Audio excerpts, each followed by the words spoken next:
जय माता की। आइए, मैं पंडित कृष्ण कुमार आज आपको करक लगन के बारे में थोड़ी जानकारी देता हूँ। करक लगन क्या होता है, करक लगन का स्वामी कौन होता है, करक लगन के जातक कैसे होते हैं। करक लगन एक केकड़े का रूप है, केकड़ा उसका आकार है, केकड़े जैसी राशि है। और करक लगन का स्वामी, कर्क राशि का स्वामी चंद्रमा ग्रह बनता है। और जातक का स्वभाव, जातक का रहन सहन चंद्रमा जैसा ही होता है। चंद्रमा एक शांत स्टार है, शांत ग्रह है। करक लगन के जातक हाइट उनकी बहुत अच्छी होती है, लंबी होती है, 6 फुट 5.5 प्लस हाइट उनकी रहती है और 6 फुट तक चली जाती है हाइट। और करक लगन के जातक बहुत शांत स्वभाव के होते हैं।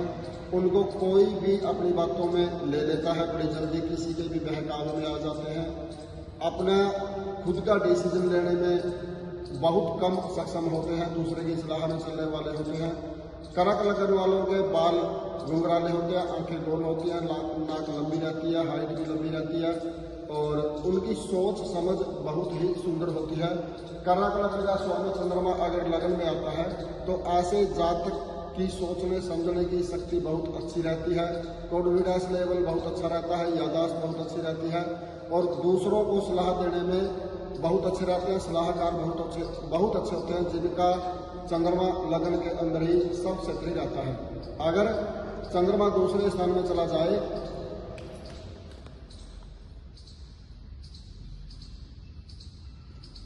दूसरे स्थान में चंद्रमा सिंह राशि का, ऐसे जातक भी परिवार में रहना पसंद करते हैं, परिवार को साथ लेकर चलना पसंद करते हैं, परिवार की जिम्मेवारी बहुत अच्छे से निभाते हैं, माता पिता की बहुत अच्छी सेवा करते हैं। तो दूसरे स्थान में चंद्रमा हमेशा पॉजिटिव ही रिजल्ट देता है। अगर चंद्रमा तीसरे स्थान में आ जाता है,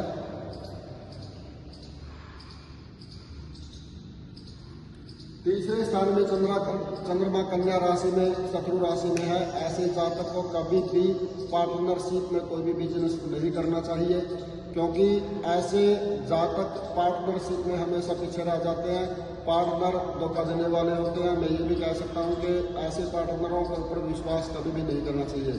मेरा कहने का मतलब ये है कि ऐसे जातकों को हमेशा अपना कारोबार, बिजनेस अकेले ही करना चाहिए। पार्टनरशिप में ऐसे जातकों का व्यापार, बिजनेस सक्सेसफुल नहीं रहता, कामयाब नहीं रहता। अगर चंद्रमा चौथे स्थान में आता है,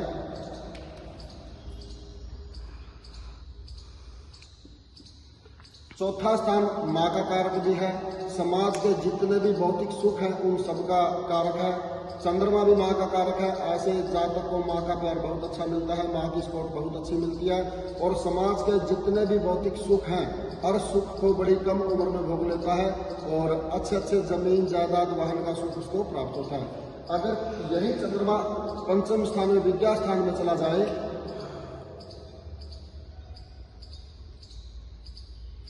यहाँ पे चंद्रमा नीच राशि वृश्चिक राशि में आ गया, ऐसे जातक बार बार अपनी लाइन बदलते हैं, लाइन विद्या की लाइन बदलते रहते हैं।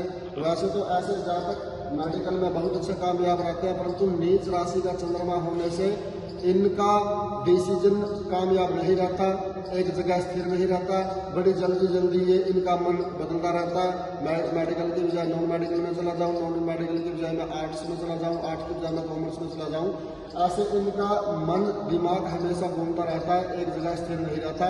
फिर भी मैं ये कहूँगा कि ऐसे जातक को मेडिकल लाइन में जा करके अपना कैरियर बनाना चाहिए और मेडिकल से संबंधित जितनी भी विद्याएं हैं, जितनी भी पढ़ाई है, ऐसी पढ़ाई ऐसे जातक को पढ़नी चाहिए। परंतु साथ के साथ चंद्रमा का स्टोन अच्छा सा मोती धारण करके फिर पढ़ाई इनको पढ़नी चाहिए। अगर चंद्रमा छठे स्थान में चला जाए,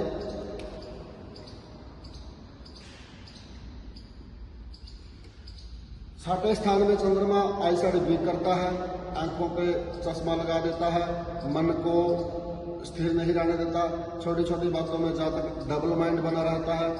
परंतु रिश्तेदारी की मैं अगर बात करूं तो ऐसे जातक को मामा की बहुत सपोर्ट रहती है।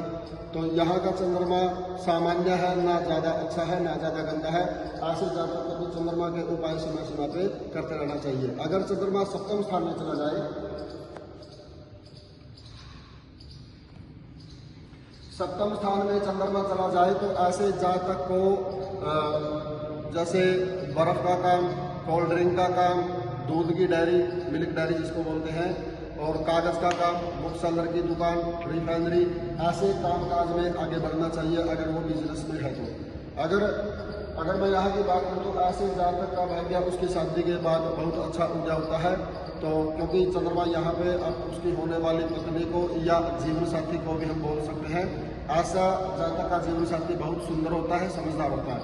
अगर चंद्रमा अष्टम स्थान में चला जाए,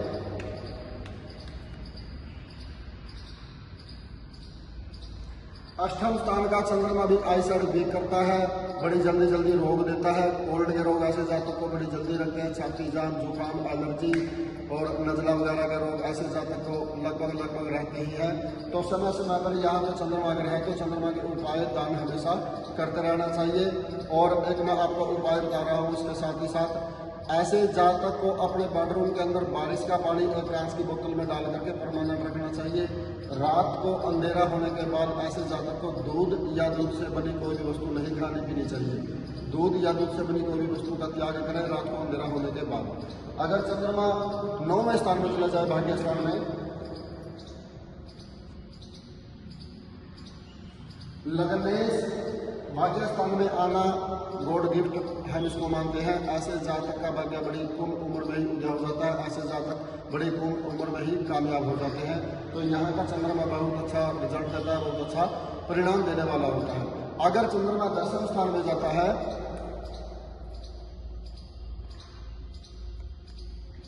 10वें स्थान में चंद्रमा अगर जाता है तो ऐसे जातक अपने कार्य में, अपने कर्म में बहुत ही कामयाब रहते हैं, बहुत ही सक्सेसफुल होते हैं और बड़ी लगन से अपने कार्य को करते हैं। कार्य कोई भी हो, बिजनेस कोई भी हो, अपने बिजनेस के अंदर जान झोंक देते हैं ऐसे जातक। अगर चंद्रमा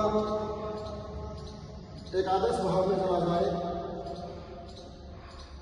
यहाँ पे चंद्रमा की उच्च राशि है वृष राशि, यहाँ का चंद्रमा सबसे अच्छा रिजल्ट देने वाला है। आमदनी के साधन बहुत ज़्यादा होते हैं, कई तरह के और कई जगह से ऐसे जातकों को आमदनी की प्राप्ति होती है या आमदनी आती रहती है। तो यहाँ का चंद्रमा बहुत अच्छा रिजल्ट देने वाला होता है। अगर चंद्रमा द्वादश भाव में चला जाए,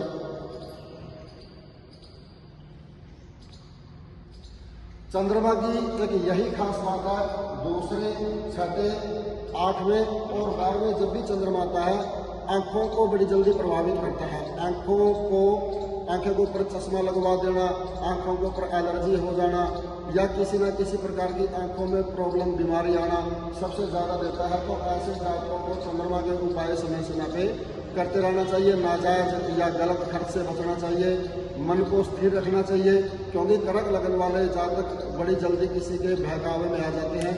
ये मैंने कर्क लगन के बारे में थोड़ी जानकारी आपको दी है।